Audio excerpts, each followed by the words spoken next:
Hello. Okay. Audio levels are good. Hi everyone. My name is Stephen Wakabayashi and you're listening to Yellow Glitter, Mindfulness Through the Eyes and Soul of a Gay Asian. Every episode I share with you what's on my mind or things I'm struggling with and how I'm working through it to help you live a more mindful, fabulous life. This episode, we talk about filial piety and defying parental expectation in career and in life.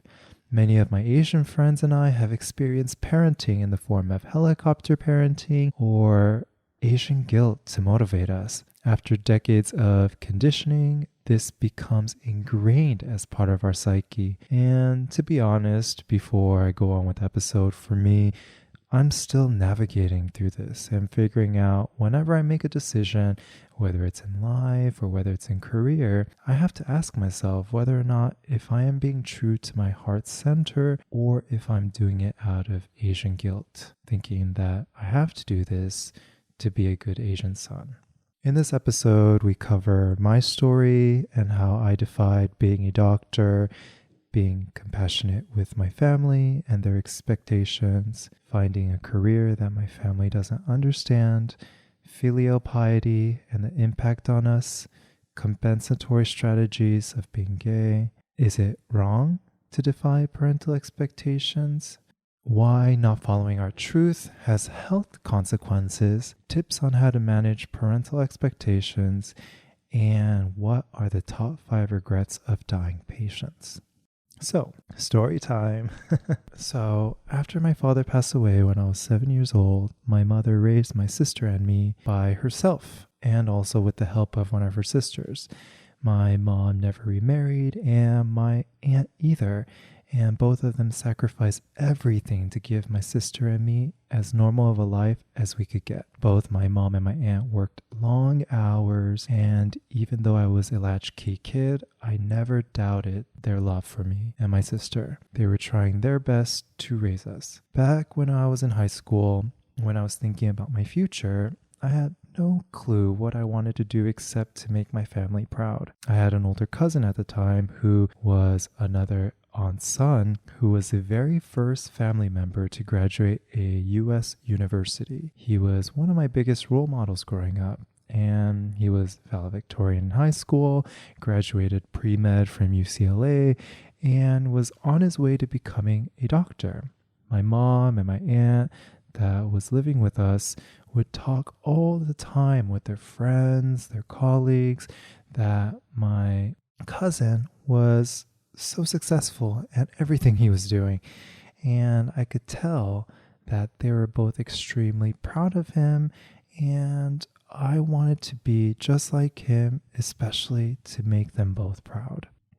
As I entered college, I decided I was going to go down the same route in healthcare. And during my time at UC San Diego as a physiology and neuroscience major, I jumped between wanting to be a pharmacist, a doctor, and osteopathic doctor as my interests fluctuated. I never really knew for certain what I wanted to do, but I knew what I had to do to boost my resume, and for the most part, I did a lot of things in college just for my resume. I also threw myself into more work. I entered at hospitals, pharmacies, small private clinics all around San Diego, ran an organization doing public health work in Honduras, and worked in a microbiology lab and published scientific papers on proteins. It was a lot. I never took a breath and never had a chance to reassess whether this was the right path for me. Come time to medical school applications, I was starting the AMCAS, the American Medical College Application Service, and my advisor at the time told me to take a year off. A gap year, she said. It would look so great on my resume. But at the time, I think she knew deep down that I had to try something different. And as a kid, computers have always been near and dear to my heart. My family got our first computer when I was in 5th grade, and I was glued to it at all times. I didn't get dial-up internet until later in middle school, but I got a pirated copy of Adobe Photoshop that I absolutely loved. I used it to make designs offline. I made graphics, icons, posters. I manipulated photos of people, got rid of blemishes, wrinkles, and later on, I was making websites and I started to create content for friends and teachers all around school. I was running multiple websites for various organizations on top of my schoolwork and extracurricular work I did in high school. But nobody in my hometown took this seriously. And surprisingly, nobody I worked with at the time also told me to take this seriously either. There was one computer science class I took in high school, and it taught me how to make a flashlight in Adobe Fireworks in one entire school semester. It was such a bad class. The class was taught so slow, and the professor was so unmotivated. His job was to teach one class a semester and to maintain the school's website, which was really poorly maintained. He didn't really seem too happy about having to teach, and this was my only example of a computer scientist. It didn't motivate me to take this seriously either. My cousin at the time had also urged me to stop wasting time on the computer, that it was such a waste of time, just like video games, as he continued his pre-med route. But in college, my web design and dev work ended up paying my way through university. I took on lab assistance jobs at first, but realized that my pay was far greater doing web development work around college. In just a few years, I had a portfolio of work I could bring around to get more work. And I always assumed that it was just a hobby this entire time and never pushed myself to take this seriously. I never had a chance to really dive into it until my gap year. And during that year, I did what any pre-med student does during a gap year, continue to look for more extracurriculars to boost the resume, but also continue a side hustle to make money and also to survive. Except when I put myself out there for work, I was showered with so many opportunities immediately, and it took me by surprise. Though I was still working at a lab and directing summer camps as my gap year homework, I couldn't shake how much I enjoyed working as a developer, and I decided to put away my AMCAS until further notice. My family to this day doesn't really know exactly what I'm doing, especially even all the stuff that I'm doing now, the podcast, mindfulness content, videos, and for the longest time, I had thought that I was letting them down. Although my mom was extremely supportive with everything I wanted to do all my life, there was a time when she urged me to push through the healthcare route because she thought that was the best thing for me as well. After my decision to leave that route, I couldn't help but to think that I had deeply disappointed her, especially because she also didn't talk about my career, what I had done, my shift, to the extent she would my cousin's medical journey with everyone around her. Looking back, technology was never big in my family. My mother didn't start using emails until just a few years ago, and my cousin used the bare minimum as he focused on his medical school dreams.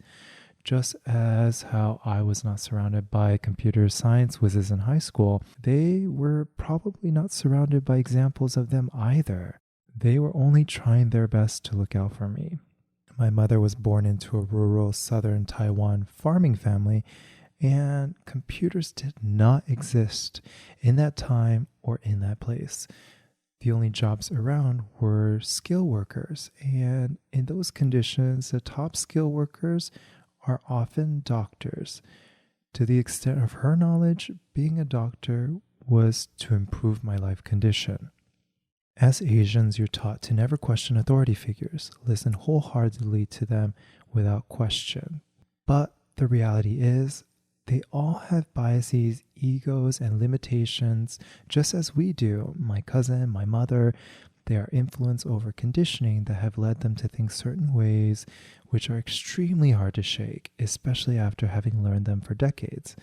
And as I am now in my 30s, I can totally relate. Things that counter my belief are extremely hard to take into consideration. I assume what I have been taught and learned over the years are all accurate in my narrative. And so in this case, I have so much compassion for my mom and my cousin who are looking out for me. Though it may not have been the best recommendation for me, they were trying their best. And as Asians, you're always taught to make your family proud. They have sacrificed everything for you. The practice of filial piety, meaning to be good to one's parents, popularized by Confucian, Chinese Buddhist, and Taoist ethics. It also means to take care of one's parents, to engage in good conduct, and to bring in a good name to one's parents and ancestors. And when taking homosexuality into consideration by being gay and born into an Asian culture that is homophobic, I felt that I had already failed my duty of filial piety. I was considering sacrificing my hobbies to pursue medical school, and it was partly influenced by compensating for me being gay. If I can't make them proud with my homosexuality, I have to compensate with my career. Filial piety is so ingrained within the Asian cultures that it is customary for Asian parents to spend an entire conversation with each other talking about their children's accomplishments. You are reminded, if not directly by your family, at least by Asians within the community, to always make your family proud. And this focus on external validation gives no room for being selfish. In no way can filial piety exist in the same sphere as selfish needs. To put your parents first is to put yourself second. With that belief, we think that in the sacrifices we make, the act of giving something up, that we too can pay our family back with this suffering that we have gone through. As we lose our sense of selfishness, we can finally become that perfect son, daughter, child that does everything in their life for their family. But what's wrong with this picture? As romantic as sacrifice sounds, it isn't healthy. Sacrifice lacks balance, communication, and is riddled with expectations. We believe that as we make sacrifices, that we can make the receiver happy, when the truth is, no matter what we do, we can't make anyone feel anything they were not willing to feel themselves. We have no control over what other people feel or think, and in that sacrifice, we have given up the only person we had control over, ourselves. And just like our parents and caregivers, we never demanded them to sacrifice for us. Their underlying assumption is that the more they sacrificed, the happier we became. The reality is, the toxic sacrificial behavior continues to be passed down generation after generation, and nobody has been able to live their truth in fear that it was not serving anyone else besides themselves. Instead of doing for others, we need to do for ourselves first. We need to shatter this belief that we have control over the happiness of others, because we don't. No matter what we do, where we work, how much money we make, those things are never guaranteed to bring anyone happiness. Even the richest people can be some of the most depressed people in the world. What we need to do is to chase happiness itself directly. We need to move ourselves towards the activities we enjoy, the careers we love, and the people that nourish us. And as far as our family goes, we can feed them the happiness that overflows out of us and hope they will, in turn, become happier. Life is so simple, and we complicate it with trying to follow these social rules and constructs that were made centuries ago. The trauma of sacrifices and the expectations that were never met continues to be passed through generations, and for families, trauma becomes more of the family's history rather than the principles of filial piety. So now, it takes us to define these expectations. Is it selfish? Is it wrong? I'll give you 4 things to consider. I'll give you 4 thoughts to consider. The first thought, we should never compromise our honesty to ourselves. We should never lose ourselves for the sake of following expectations. Out of anyone in this world, you are the most responsible for yourself. Honesty is finding yourself, keeping yourself accountable, but also creating a path forward to find happiness, joy, and love. Without honesty, we will never be happy. The second thought, it's about finding balance. On one side, we have our logical thinking brain. On the other, we have our intuitive feeling heart. Both were designed to keep us safe and to propel us forward by working together. The thinking logical brain is our lizard brain that keeps us safe based on the stimuli around us. Our intuitive feeling heart is our higher self that propels us forward to our true calling. When we force expectations and operate only from our logical brain, we have no vision. And when we operate only from our intuitive heart, we have no direction. When we take on a career we know that is good, but deep down we don't love, we quiet the feeling intuitive heart. As we continue to quiet this voice more and more, the pathways of communication completely shuts down. We not only lose our sense of vision and purpose, but we also lose our intuitive abilities like empathy, being able to read people, and understanding our own feelings as well. Just recently, I read a book by Dr. Gabor Mate called When the Body Says No. And in the book, he says that repression of our feelings lead our bodies to become prone to chronic illnesses, inflammation, and even cancer. Our body's immune system becomes confused based on the signals we send it, especially when we attack ourselves, either by shutting down what we want to do or shunning our truth. Our body then misinterprets the signal and in turn attacks ourselves instead. To shut down our intuitive feeling heart, we risk so much more than just our careers. And I'll put the book in the show notes.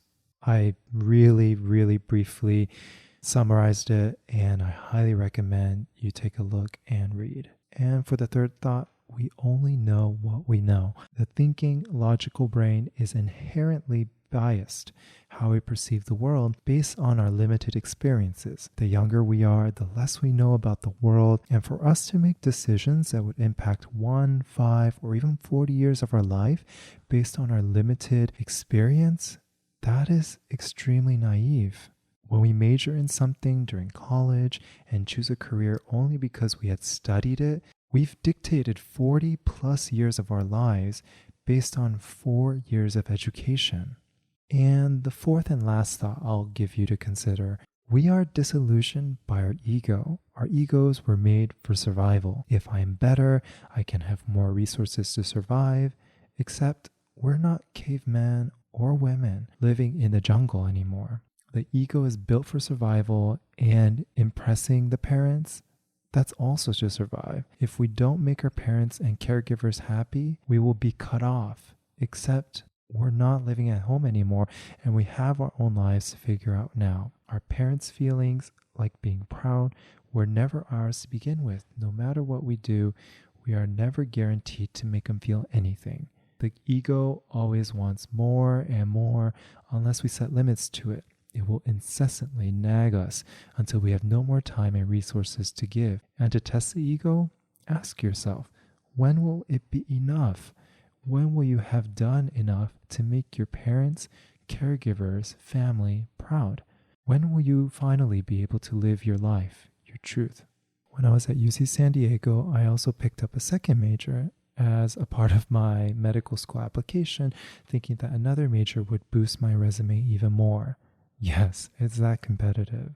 And so I majored in dance, and in hindsight, it was probably my inner self calling me to do something for myself. I love to dance and love to be around artists. And after graduation, I gave it a shot. I became a professional dancer full-time and danced 10 to 16 hours every single day. Contemporary ballet, hip-hop, tap, you name it. I did everything, but I was so exhausted.